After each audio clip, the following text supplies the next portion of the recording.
Welcome, everyone. We are absolutely thrilled to be hosting you today. My name is Tony Shoala. My pronouns are she and her, and I'm with RSA US. If you've not heard of RSA or RSA US before, I just wanted to share a little bit about who we are and what we do. So RSA US is a 501(c)(3) affiliate of the RSA. The RSA stands for the Royal Society for the Encouragement of the Arts, Manufactures, and Commerce. It is a 270-year-old organization with a global membership of nearly 30,000 folks, dedicated to using ideas, connection, and collaboration to solve today's challenges. At the RSA, we bring together over 1,200 fellows across the US to turn big ideas into real world impact through events like this one, partnerships, and local initiatives. We connect people from diverse fields, spark unlikely collaborations, and co create solutions that last. For me, one of the most powerful and inspiring parts of the fellowship are the people. And the fellows are an extraordinary network of folks who are doing remarkable work, from educators and authors to designers, advocates, researchers, and community organizers. RSA fellows form a vibrant community of thought leaders, influencers, and change makers shaping the future together. If you want to learn more about fellowship or you're interested in joining, please visit our website. My amazing colleague Claire is going to put the URL for that on the in the chat. And we also have a special code for a little bit of a discount on annual dues for folks too. Before we get involved in any event that we have, we like to be really clear and intentional about the ways that we are aspiring to show up and how we are facilitating inclusive, safe, authentic, collaborative, respectful, and kind places that promote learning and our shared purpose. So to solidify this, we have listed on the screen a series of ways that we are committed to showing up.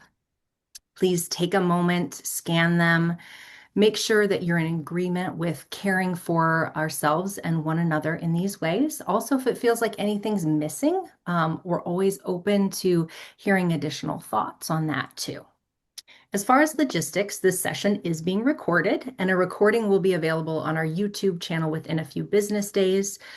The views presented here are those of the speakers and do not necessarily represent the official views of the federal government. Throughout this event, any links shared in the chat will be captured by our team and shared with all registrants in a follow-up email. That email will also have the link to the recording. If you have any questions, need any additional support, or we can do anything to make this a better experience for you, please don't hesitate to message myself, my amazing colleague Claire, who is also helping us with this. And before we jump in, I also want to give a big shout out. I want to give a shout out to the whole team, but to Edna Ishaik for all of her amazing support in coordinating this event. We could not have done this without you. And with that, I am honored to introduce you to Dr. Kim McLear. Kim McLear is a movement strategist, an artist, with over 20 years of US-based and international experience at the intersection of crisis response, social justice, and social connectedness. Her work has been featured in an Emmy-nominated series by CNN, the New York Times, Forbes, and Shondaland. She is one of our RSA US trustees at the RSA and is going to be today's moderator. She's also just an amazing person that we're so honored to have with us today. So with that, I'll stop sharing and pass it over to you, Kim. Thank you so much, Tony, for just the warm introduction. And it's really amazing to be here in this space and moderating today's conversation. So again, just thank you again, Tony. Thank you again to RSA USA. And thanks for everyone who's here and present, dialing in. I had a chance to just scan the chat and seeing all of the comments of where people are dialing in from. So just welcome everyone.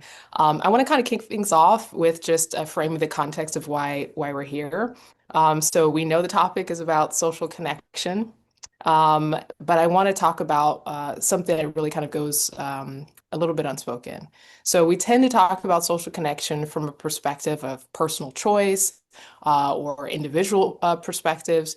But what you're going to be hearing about today in particular is about a landmark study. I won't go into too much details because we have panelists who will be diving into that more closely. But what we're going to be talking about today is really about social connection as it pertains to policy, place, and whether our communities are designed to help people find one another, or are we just kind of crumbling and falling apart? The Social Connection America survey matters because it does something that's incredibly rare. It gives us insight that we otherwise have not been able to really put our finger on. And so I'm especially delighted to be able to hear all of the examples that are going to be shared on this panel. And today's conversation is really bringing together research. It's bringing together lived experience, and it's bringing together just practical expertise. So you're in for a real treat. And it looks like we have over 100 dialing in live, and I'm sure even more are going to be tuning in once this is posted online with the recording. So without further ado, I'm just going to do a brief, very brief intro for our three amazing panelists.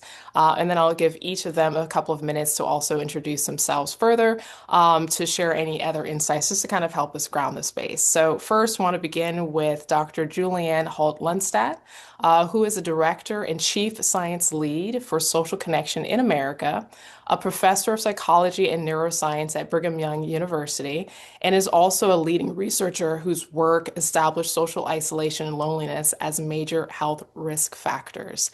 So Julianne is doing amazing work. You're going to hear more from her just momentarily.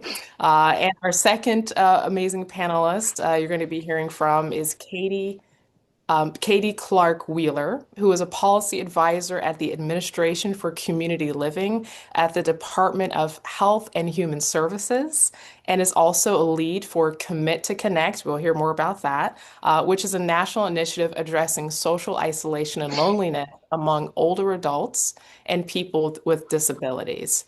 So initiatives that are near and dear to all of our hearts. So can't wait to learn more about that, Katie. And last but certainly not least, we have Dr. Nichole Argo. Nichole Argo leads the Together Up Institute, which is a think and do tank which supports communities in building civic hubs, permanent, broadly representative networks that aim to strengthen connection, trust, and collaboration across all of our differences. And she also serves as an advisor to the Social Connection America report that we're going to be diving into.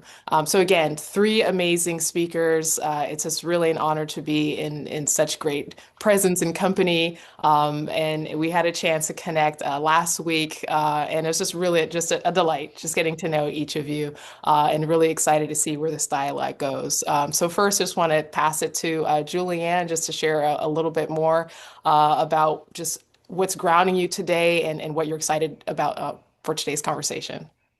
Thank you. I am really excited about being here today. First off, as I see people joining, I see a lot of familiar names, and it feels almost like a joining of friends and colleagues, and so many that I know that are passionate about this work and this space. And so I'm just incredibly grateful to be here amongst you all. And certainly admire all the work that you all are doing as well. I would also be remiss if I didn't acknowledge as I'm talking today about this Social Connection in America survey, to express some gratitude for my team. This work was not done in isolation, of course, and so a big shout out and thanks to Edna Shaik, Kathy Bress, and Stephen Crane, and of course to our incredible funder, the Barnes Family Foundation. Amazing. Thank you, Julianne, for helping us ground the space and offering those additional points. And Katie, would you like to share a little bit more next? Yeah, wonderful. Also, just entering this conversation with a lot of gratitude. One of the very special and beautiful, but also challenging parts of this topic is that it's one that we all know ourselves in our own lives, with our loved ones, the people we care for, that we work alongside, maybe even ourselves. So just really eager to gather with you all. I think it's a topic we all are very close to. So really eager to be in an environment where we can learn and share together. Awesome. Thank you, Katie. And Nichole. Hi, everybody. Excuse me. Thank you, Kim, and thank you to the RSA for making this happen, and the entire team at the US Social Connection Survey for giving us all this incredible reason to be here. It's really an honor and a pleasure. So I want to do something since we're talking about social connection, which is really human connection. I'm going to flip the usual bio and share a little bit about my personal story, which is I'm Nichole Argo. I live in a semi-rural community just outside of Boston, surrounded by trees and snow right now, with my husband and two children. And our incredibly adored 100-pound Great Pyrenees named Evie, who honestly is probably the best expert in social connection in our household and potentially even on this panel, not to exaggerate. Even though everyone on this panel is above all, but I would say that a lot of what we talk about today, and even coming into this call, I was thinking about how Evie walks through life and encounters with others and the lessons that come from that um, and brings me into encounters with many others. So other than that, I would just say before I started Together Up, most of my career has been in intergroup conflict. I'm a social psychologist by training, and a lot of that time was spent in Africa and the Middle East. But over time, I turned my focus home and have worked on things like the belonging barometer and eventually built Together Up's first civic hub pilot, the Needham Resilience Network, which in 2025, that network received a Bridge Building Innovation Showcase Award by the Listen First Project, which was incredibly heartening. So I see the reason for us all being here today as probably the most important theme of the next decades of our work in the United States, of our community lives, personal lives. And I'm really excited about this conversation today. Thanks. Yeah, thank you, Nichole, Julianne, and Katie. And this is human, and I've shared this in other spaces as well. But like showing up is a radical act, right? We can never underestimate that. So to get us going for today's discussion and conversation, it's going to be structured around three themes. And each speaker will have an opportunity to kind of take a lead on that theme. And then the other two panelists will have an opportunity to offer reflections or additional insights that they like to share. And then for your viewing pleasure, we also have some slides as well, because this is also, we want to show our data as well. So again, you're in for a treat. This is being recorded. And so if something goes by, super quickly, don't worry, we got you. You'll be able to get the recording. So as I mentioned, throughout today's conversation, we're going to be hearing about how we're connecting these dots from research, policy, practice, and action at the human level, at the community level. So to get us started with theme number one, which is why this work exists and what the data is actually showing us. So I want to give the mic back to Julianne to get us going to really talk about this core idea around what the data is showing and just really again to set the broader stage around the Social Connection in America survey. So with that said, Julianne, did you want to? I can ask you the question first. I don't want to get into, or do you want to talk about your slides first? I'm happy to go either way. I can just get into it if you'd like. Yeah, yeah. I have a framing question, so feel free to Sure, let it great. simmer. And it's an easy one. What inspired the creation of this survey? And as a follow-up, what are the most striking findings? So I know you're gonna be doing that for us, but really Yeah. curious about just what was the inspiration for this survey, just to help the audience kind of understand where did we come from and what are these insights that we're drawing from. Right, right. So, as we all are aware, there have been growing concerns about disconnection, not only globally, but also specifically here in the United States. And we've seen the various trends emerging, and and various governments starting to pick up and address this, including the commission, the World Health Organization's Commission on Social Connection. And there really has been this increase in need for actual metrics. If you can go to the next slide.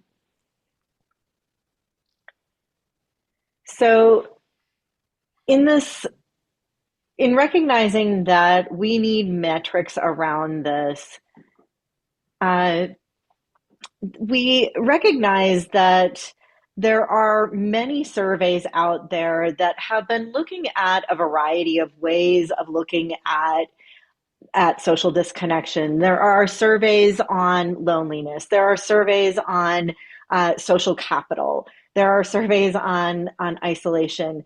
The problem is this work has been very piecemeal. It hasn't been very comprehensive in terms of looking at all the ways in which we can be disconnected. And it hasn't been consistent, meaning it hasn't been consistent in terms of the way in which it's been measured, nor has there been consistency over time, making it really difficult to track trends when only some things are tracked over time and some are not.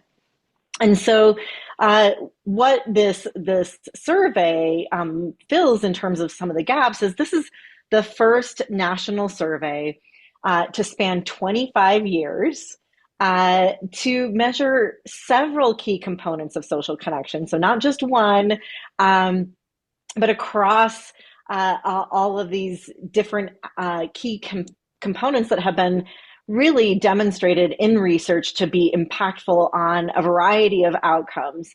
And importantly, it also is the first to look at this both in terms of the individual level of connection as well as community level of connection. It's also important that we need to start working towards consensus around measurement and to build benchmarks over time. And so that's why it was really important for us to include validated standard measures that are in alignment with federal measurement efforts and global recommendations.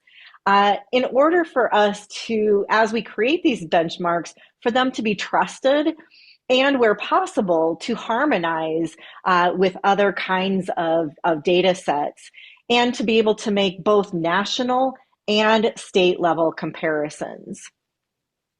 We also really wanted this to be something that would serve as both a mirror and a map, in the sense that a mirror to help us see where we're at as a nation in terms of our social connection, but also serve as a map to guide the agenda, to address, to identify where we should be prioritizing our efforts. And so that this can inform the important action that is desperately needed. Next slide, please. So let's talk about what we found. I'm really excited to share some of these findings. And what I can say first broadly, unfortunately, but perhaps not surprisingly, what we see overall is that there is widespread isolation in the United States, including too little social interaction, few relationships, and disengagement from community life. And so I'll go into and show you a little bit on the data for each of these. So what this figure shows is across 5 different indicators. So not just one, 5 different indicators suggest where the majority of the US population is disengaged. So this is not just concerning levels, but disengagement is the norm. So the top one is shows that 72%, so this is nearly 3/4 of American adults, rarely get together with the people that they care about. Now, what's interesting is the next 4, that number is not just rare, it's never. So for instance, 67% of Americans never participate in clubs or organizations. 63% never take action with neighbors. And 58% never volunteer for organizations or associations, and 51% never attend religious services. Now you can see in the green that alternative is at least once a year. So you can see that's a pretty low bar to reach for, suggesting widespread isolation at very concerning levels. Next slide, please. Now, we also see small social networks, and nearly 40% have 2 or few close relationships, and 40% have 5 or fewer acquaintances. Now, as we think about the importance of access to support and high quality relationships, those rely on actually having relationships in your life. And so when we have few people to draw on, it makes it harder to meet those needs. And in fact, there's some evidence to suggest that some of the health benefits associated with close relationships are associated with 6 or more, and only 17% of Americans report meeting that benchmark. Next slide, please.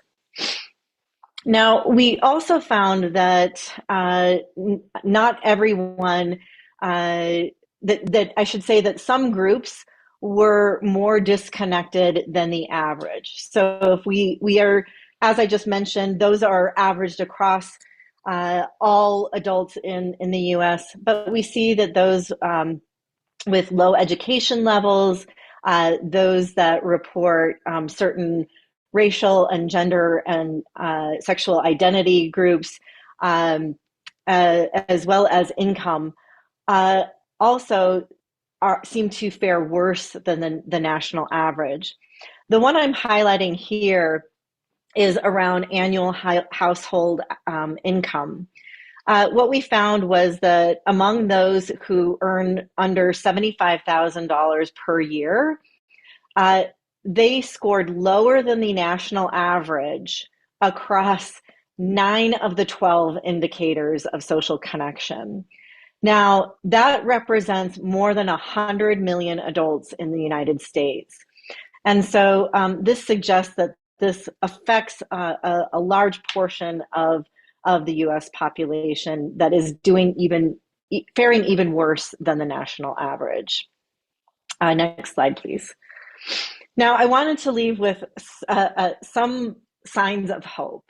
And when we look at community cohesion and some of those, while there is certainly, you can see that kind of darkish blue or teal color, you can see that there was a lot of, a high percentage of those who reported neither agree nor disagree. Now, we're not sure if that means uncertainty, ambivalence, and so it's unclear what those mean, but we do see a few bright spots here. So as you can see, nearly half of people reported trusting their neighbors, and over half indicated that their neighbors are willing to help. as well as disagreeing that neighbors don't get along. Now, it's interesting to kind of juxtapose that with the high percentage that don't get together with neighbors, but it does suggest that perhaps there are seeds that we can plant that can build on perhaps some goodwill that might help strengthen our communities, and that there might be hope for us in building these local communities.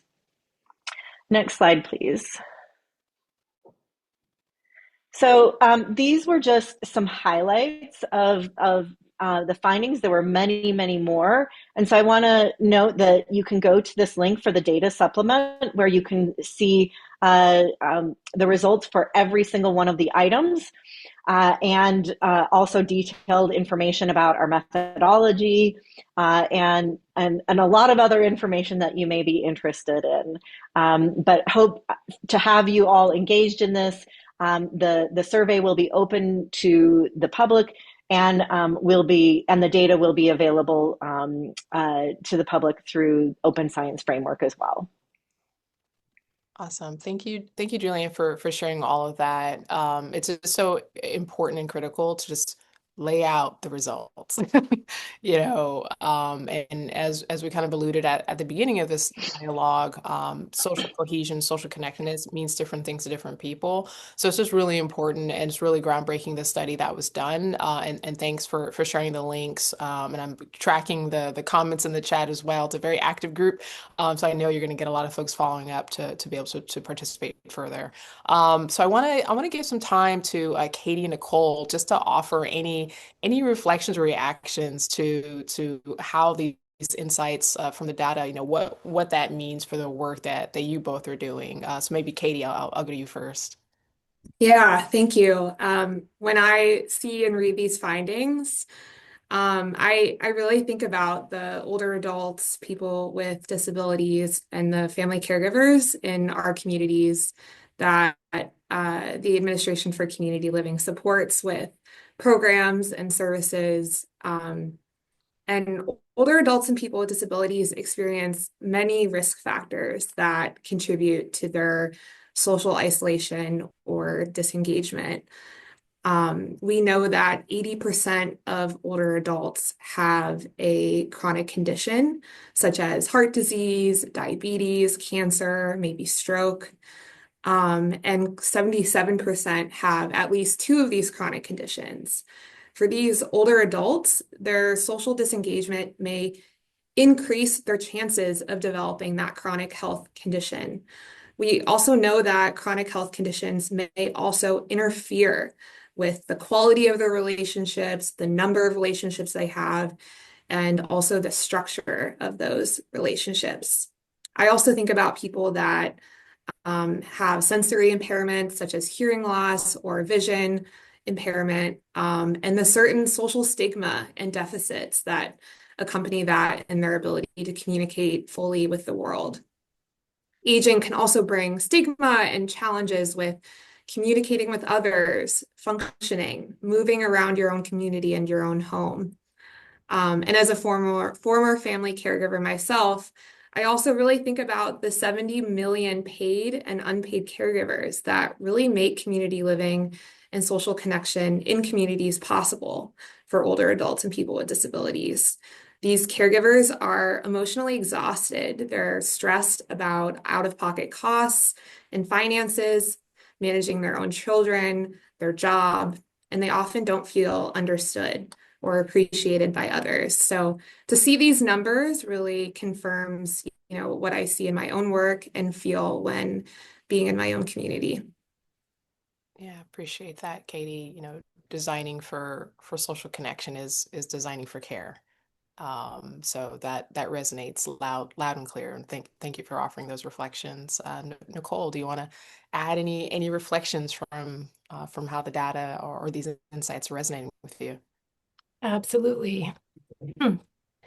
So one thing that stands out to me beyond the high levels of isolation is how the study reveals uneven social connection, specifically that people with lower education and income are systematically less connected. So they're experiencing more limited contact, smaller social networks, and more infrequent participation in community life compared to the national average. I mean, this holds huge implications, of course, for health in these groups. We know that people with lower social connection face higher risks of early death, mental illness, heart disease, and dementia. And those are tragic risks and outcomes for folks in those categories. But I want to point out that they hold huge consequences for communities at large, right? Straining families, local health systems, and employers. And I would argue that when some groups are well networked and others are isolated, that harm is not just personal, it's structural. So we often talk about connection as a form of civic infrastructure, just like roads or bridges are physical infrastructure. And when it's uneven, communities can't function as well. So this plays out in a few ways. Uneven connection can mean uneven access to economic opportunity or social mobility because strong social networks help people find jobs, childcare, resources, or information. And research shows that when people's networks bridge income lines, economic outcomes improve, even across communities. But where those ties are thin, social and economic mobility is harder. And the other ways we see it are with civic life and community capacity. So limited connection, especially when clustered in low income or less educated groups, will weaken civic participation there. This means like less neighborhood engagement, volunteering, voting, informal mutual aid. But these are the building blocks of communities that can solve local problems together. And when communities lack that, it erodes trust, which erodes effective governance, and it's a vicious cycle. So in short, I see these inequalities in connection as amplifying existing social and economic disparities within a community, not just health disparities. But I would just end really quickly with something a bit more hopeful, which is that when we recognize this, it leads us to a really actionable place. Communities can collect their own social connection data, using items and baselines like the US Social Connection Survey. And similar to this national snapshot, they can see where those disparities exist locally, who would be the most disconnected, how can they bring them in. It's a map for action. And that allows residents and organizations and leaders to target resources, to design inclusive opportunities for engagement, and to strengthen the social fabric for their residents. Yeah, I really appreciate the metaphor and not a metaphor around the critical infrastructure. It's actual infrastructure, and it's such a beautiful way to frame it. And some people don't have access to roads or other forms of transportation, and just even from physical critical infrastructure, so much effort and planning and years and years and years just to even get better roads. Right. And so I think that metaphor fits beautifully because it literally is a foundation of everything that we're doing as change makers, as organizers, folks in the government, out of the government.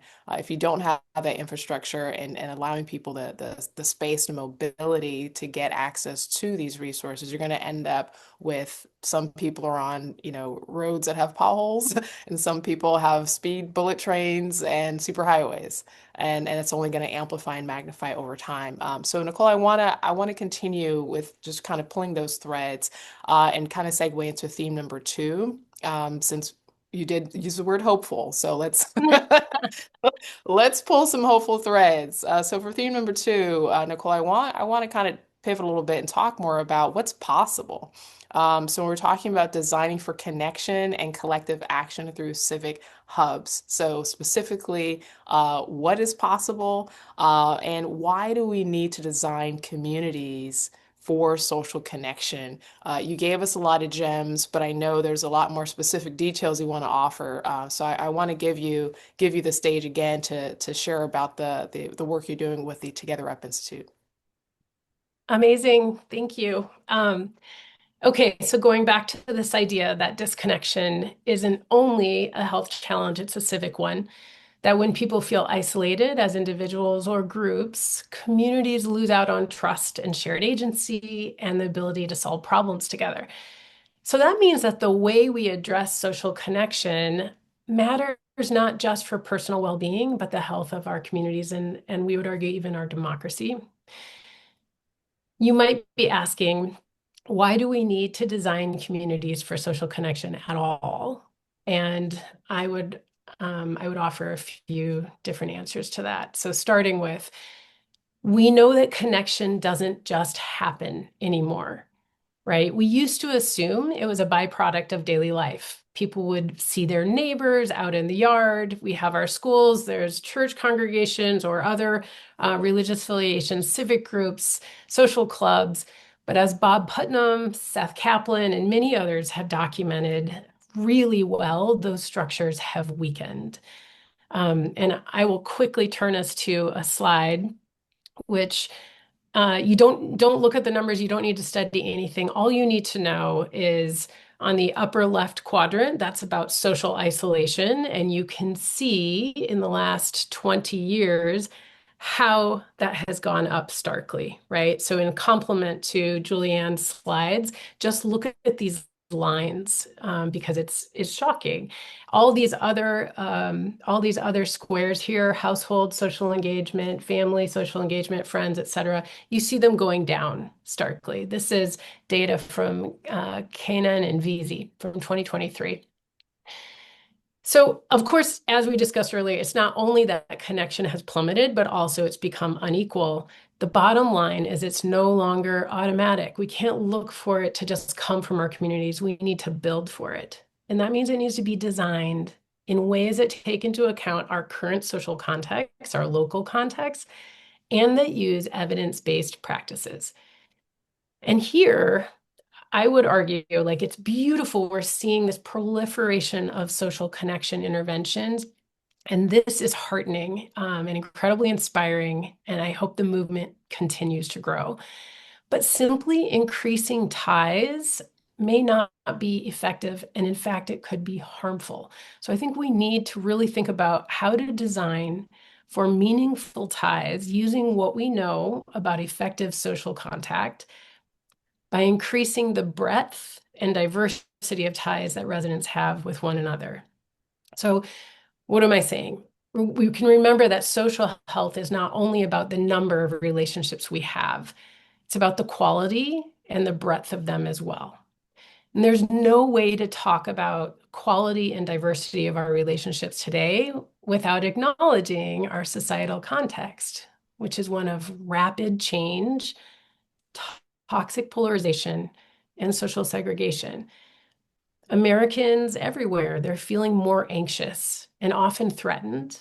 And even in our local communities, we sometimes don't know each other, especially across backgrounds and identities. So you can show the next slide. This is a slide from More in Common in 2025. Not this one will be the next one. There we go. Basically, 1 out of 5 Americans say that they frequently interact with others across differences or different backgrounds and identities.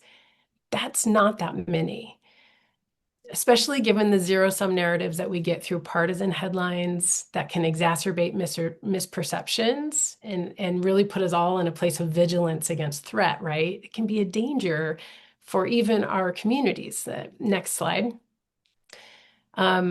Monica Guzman has a beautiful saying in her book, I Never Thought of It That Way.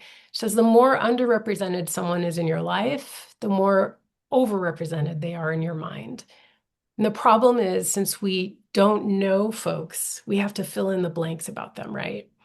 I'm not going to walk through these bullets on the right here, but these are just a few intergroup biases and heuristics that can cause inaccurate perceptions and can lead to escalating us versus them dynamics. So it's important that we know each other. We know people who are not just like us in our local communities, and we are not getting the opportunity for that connection the way that we once did. So connection needs to extend beyond our usual bubbles. without creating opportunities for it, most of us will naturally connect with the people who are like us, who we live near and play with, and who studies show tend to share our politics, our socioeconomic status, et cetera. We would be increasing our linkages with people like us. That's called bonding capital. And don't get me wrong, it's very important. But if that's all we increase, then we can unintentionally reinforce these us versus them dynamics. So we need to design for connection within communities that also builds bridging capital across identity and ideology and linking capital. So linking residents to institutions and resources. And that does all of this via programs and processes that are informed by best practices in social contact. And that's really meaningful relationships with institutional support and focused around a common goal. So I'm not going to spend too much time here on how to do this, but we, Together Up Institute and other national partners are really advancing the Civic Hub framework as an infrastructure that enables communities to do that. And the idea is that it's a new form of connective tissue at the local level, a standing institution with a relational infrastructure that fosters bonding, bridging, and linking capital. Its collective action focus helps a community build trust and solve problems over time. It includes representation from the entire community, municipal authorities, as well as stakeholders in business, health, local philanthropy, civic groups, and nonprofits. And really importantly, leaders, even if informal, from different identity groups that exist in a community. So you're bringing people together across silos to build relationships, strengthen skills, and solve a community challenge. Yeah, it's In there. really, really incredible work. And thank you, Nichole, for sharing that. Really like the slide that showed the three, and I already forgot it. I have it in my heart. The first one, help me out. First one was Bonding capital. bridging capital, and linking capital. I got it. But it's really, really fascinating. And I'll leave it just kind of as a thought to simmer maybe for the audience as well. But who is us and who is them? Um, that that can open a lot of discussion on that question alone. I mean, I can personally relate, first generation American, my family's from the Caribbean, Black, feminine, queer. There's times where I can identify ethnically with people who are from, say, India, in the Caribbean, and there's times where I can identify based on race in, different parts of the United States and around the world. So every human being has just a multitude of depth and dimension. So it's just really interesting to kind of look at, when we get into the bonding capital, are we bonding for ideology, experiences, locality. So just really excellent presentation on those factors to mention. I think it's just a huge opportunity to research further. So I do want to make sure I have lots of space to give to Katie and Julianne for reactions. I know I had some reactions to that presentation, but we'll go with Julianne first, and then Katie next, please. Thank you. And Nichole, of course, your work is so incredible in this space, and that's why we included you as one of our trusted advisors.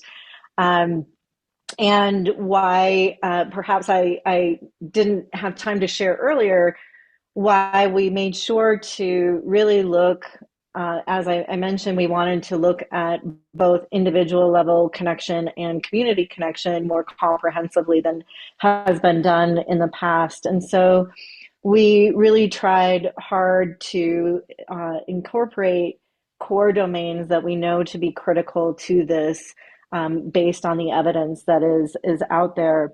And so as you talked about this, we also, and I'll share for the audience, you can see more detail on these core domains in the report and in the supplement.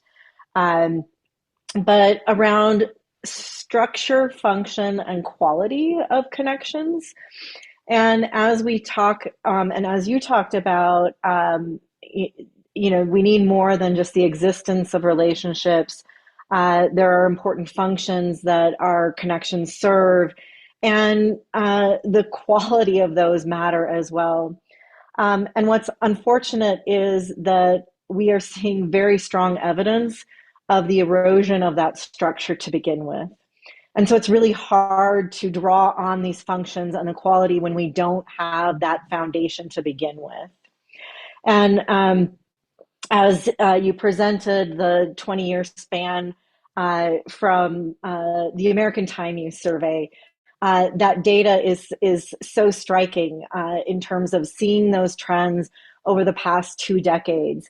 And what I am so grateful for is that with the American Time Use Survey over the next 25 years, we can track these trends over time, but across multiple indicators, not just how much time you're spending with someone. And those things do matter. And I just wanted to share, since you mentioned the data on interacting with people of different backgrounds, and we include that as well in our survey, and found very consistent findings where across the both often and all of the time, that was 37%, but at the highest level, only 11% are at that highest level. And so as we think about not just bonding, but that bridging, and then the linking as well, I think it's so incredibly important, because as we are seeing some of our most pressing crises of today and in society, at the core is social disconnection. And if we can move the needle on this, it gives us great hope. And so I'm so grateful for the work that Together Up and other organizations are doing to build this infrastructure. And the Social Connection in America project and survey and the team are here to partner with organizations who are out there building these things, so we can support you to do what you're doing better. Amazing. Yeah, thank you. Thank you, Julianne, for those reflections and additional insights. I know we are coming up to close to time, so I know there's like a ton of questions in the chat. So Katie, what I'd like to in lieu of your reflection for this round, we should just go straight into theme number 3. I have a feeling they're going to be intertwined anyway. So theme number 3 is all about what's possible, again, increasing the awareness and availability of social connection programs. So help us understand truly what is possible from that lens. Yeah, absolutely. So again, my name is Katie Clark-Wheeler, and I work for the Administration for Community Living in the U.S. Department of Health and Human Services. And so much of what I do as the lead on social connection as a federal partner, representing an organization that is funding and supporting a lot of programs and services and supports in the community for older adults and people with disabilities and their family caregivers, is advocating for putting social connection at the center of what we do. Social connection is the beating heart of allowing someone to age in their community, in their home as they wish, allowing someone and, creating possibilities for people to thrive independently, and doing that, through social connection, allows for them to have a really strong sense of purpose and belonging, well-being, and those really important health and economic outcomes. So let's go ahead to the next slide. I want to give folks kind of a sense of, we'll go, yeah, right there, perfect. Give folks a sense of what does this look like, from this kind of federal policy perspective? So again, at the Administration for Community Living, or ACL, we work to support the aging and disability networks. And the aging and disability networks, as you can see here, are made up of local, state, and also national organizations and committed advocates that are working to support older adults and people with disabilities. Some of these organizations focus on a particular type of disability, age group, whereas others have a more comprehensive mission.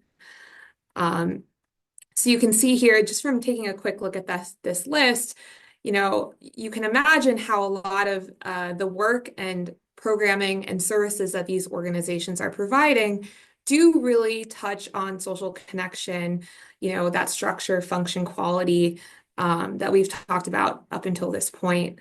Just for example, we know that assistive technology programs across the US, and these exist in every single state, have loan libraries. They are building ramps for people so they're able to leave their homes safely and enter into the community.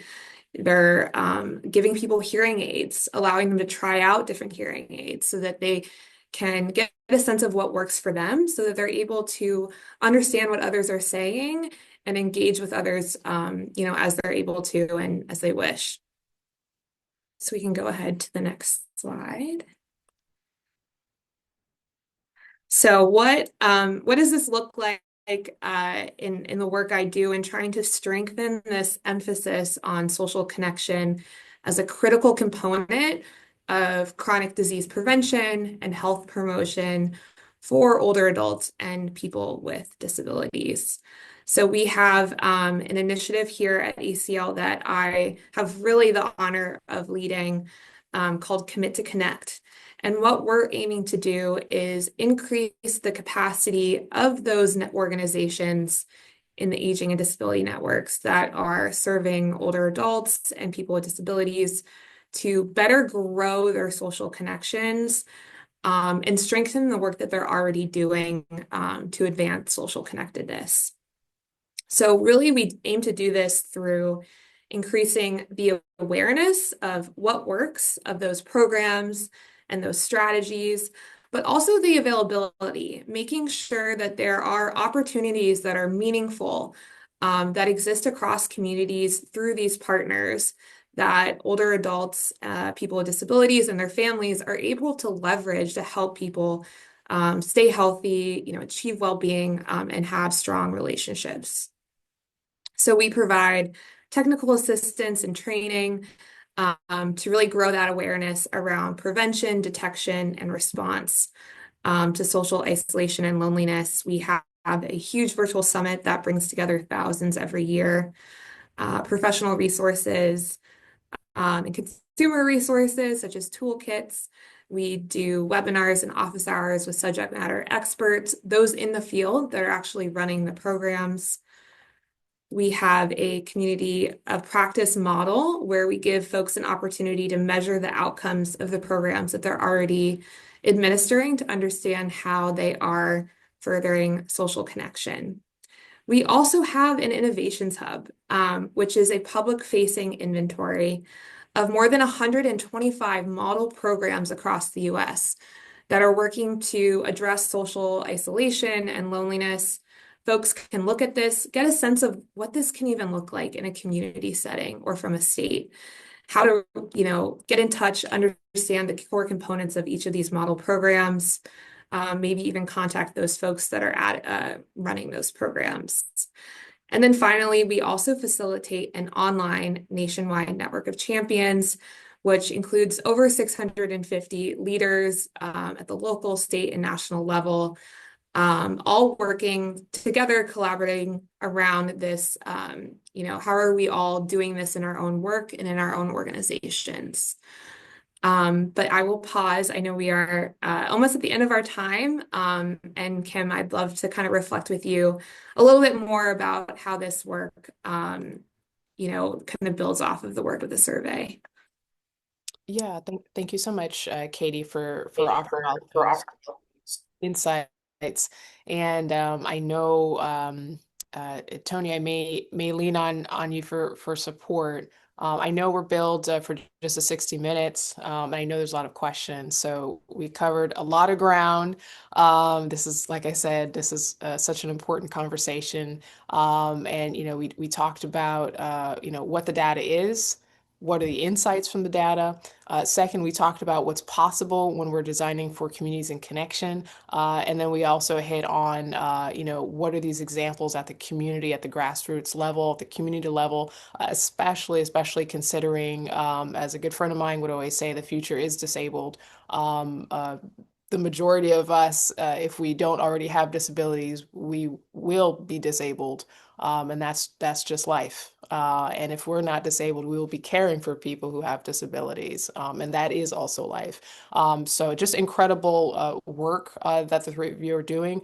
And again, I know that we have questions, so I'm gonna defer to Tony if we have any time to at least ask a few questions from the audience. But I also want to be respectful of our panelists if anyone needs to leave at the top of the hour. So I defer Tony to you because I know there's a lot of good gems in the chat going.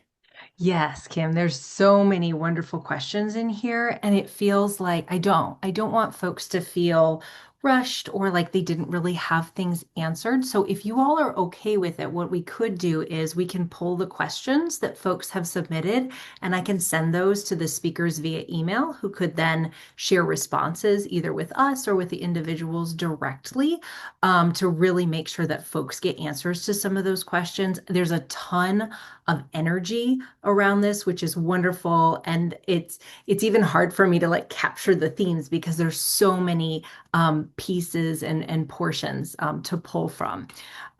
So I think that's probably how we'll approach it if that feels okay. Does that feel okay with everybody for as far as speakers? Yeah. Okay. Great. Wonderful. So with that, I know we are at time. So just want to thank you so much for joining us. It was amazing to have all of you participating, asking questions, connecting with one another. Love hearing that. And thank you for your patience and understanding with all of the things that we wanted to share and not having the opportunity to answer questions real time. If you'd like to learn more about the RSA community, more about the work of social connections in America, please visit our websites. You can always reach out to us if you have any questions. We'll send a follow-up email. And with that, we wish you an amazing rest of your Wednesday. And thank you so much for joining us. Thank you all so much. Thank you. Thank you, everyone. Thank you.